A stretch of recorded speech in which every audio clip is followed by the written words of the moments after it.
Hello friends, welcome to 8 to 8 சமையல். இன்றைக்கி நம்ம 8 to 8 சமையலில் ரொம்ப ஈஸியாக அண்ட் டேஸ்ட்டாக ப்ரோக்கோலி கிரேவி எப்படி செய்யலான்னு பார்ப்போம் வாங்க. இது ரெடி பண்ணுறதுக்கு நல்லா ஃப்ரெஷ்ஷான ஒரு ப்ரோக்கோலி எடுத்திருக்கேன். இப்போ நம்ம இதை கட் பண்ணி எடுத்துக்கலாம். இலையெல்லாம் க்ளீன் பண்ணிவிட்டு நல்லா சின்ன சின்ன பீசஸாக நம்ம கட் பண்ணி எடுத்துக்குவோம். ப்ரோக்கோலியில் விட்டமின்ஸ், அயன் இது எல்லாமே ரொம்ப அதிகமாக இருக்குங்க. நம்ம இதை அடிக்கடி உணவில் சேர்த்துக்கலாம். இது ரொம்பவுமே அயன் ரிச் ஃபுட்டு தான். நல்ல வெஜிடபிள், க்ரீன் வெஜிடபிள்ஸ் இது. நமக்கு இது கட் பண்ணி ஈஸியாக செய்கிறதுக்கு நம்ம பழகிட்டோம் அப்படின்னா நம்ம இதை அடிக்கடி உணவில் சேர்த்துக்கலாம். இப்போ இந்த மாதிரி நல்ல பீசஸாக கட் பண்ணியாச்சு. பாருங்கள், இந்த சைஸில் நான் கட் பண்ணி வச்சுருக்கேன். இன்னும் சின்ன சின்ன பீசஸாக வேணாலும் நீங்கள் கட் பண்ணிக்கலாம். இப்போ நம்ம இதை ஒரு பவுலில் மாற்றிட்டு வாஷ் பண்ணி எடுத்துகிட்டு வந்துடலாம்.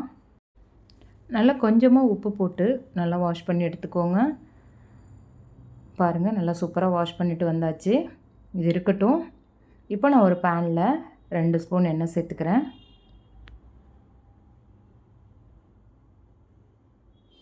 எண்ணெய் கொஞ்சம் சூடானதும் அடுப்பை மீடியம் ஃப்ளேமில் வச்சுக்கோங்க. இப்போ நம்ம ரெடி பண்ணி வச்சுருக்க ப்ரோக்கோலியை இதில் கொஞ்சம் நேரம் போட்டு இந்த எண்ணெயில் வதக்கி எடுத்துக்கலாம். நல்லா எண்ணெயிலேயே ஒரு 2லேருந்து 3 நிமிஷம் இந்த மாதிரி வதக்கி எடுத்துக்கோங்க. இப்போ நம்ம இதை ஒரு பவுலுக்கு மாற்றிக்கலாம். மாற்றிட்டு அதே பேனில் 2 ஸ்பூன் எண்ணெய் சேர்த்துக்கிறேன். எண்ணெய் கொஞ்சம் சூடானதும் இதில் 1 டேபிள் ஸ்பூன் கடுகு சேர்த்துக்கலாம்.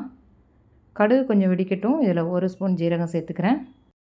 இப்போ இது கூட 10 பல் பூண்டு எடுத்து இந்த மாதிரி நீட்ட வாக்கில் கட் பண்ணி வச்சுருக்கேன். பூண்டு இந்த டிஷ்ஷு செய்கிறதுக்கு ரொம்ப அதிகமாக சேர்த்துக்கோங்க. இது பூண்டோட ஃப்ளேவர் நல்லாயிருக்கும், சாப்பிட்றதுக்கு ரொம்ப டேஸ்ட்டாக இருக்கும். இது கொஞ்சம் நேரம் அப்படியே எண்ணெயில் பொரியட்டும். இது கூட நான் 2 பச்சை மிளகாய் கட் பண்ணி வச்சுருக்கேன். ஒரு கொத்து கருவேப்பிலை, அதையும் சேர்த்துக்கலாம். சேர்த்துட்டு கொஞ்சம் கலர் மாறுற வரைக்கும் வதக்கி விட்டுக்கோங்க. இது கூட 2 பெரிய வெங்காயத்தை இந்த மாதிரி பொடிசாக கட் பண்ணி வச்சுருக்கேன், அதையும் சேர்த்துக்குவோம். வெங்காயம் நல்லா கலர் மாறுற வரைக்கும் நம்ம நல்லா வதக்கி எடுத்துக்கலாம்.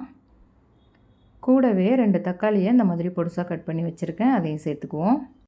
2 மீடியம் சைஸ் வெங்காயத்துக்கு நான் 2 பெரிய சைஸ் தக்காளி எடுத்திருக்கேன்.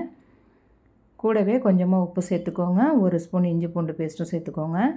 சேர்த்துட்டு நம்ம அதை நல்லா வதக்கிக்கலாம். தக்காளி கொஞ்சம் நல்லா மசிஞ்சு வேகட்டும். இப்போ இதுக்கு நம்ம மசாலா சேர்த்துடலாம். 1 டேபிள் ஸ்பூன் மஞ்சள் தூள், 1 ஸ்பூன் மிளகாய் தூள், 1 ஸ்பூன் சோம்புத்தூள் சேர்த்துக்கோங்க.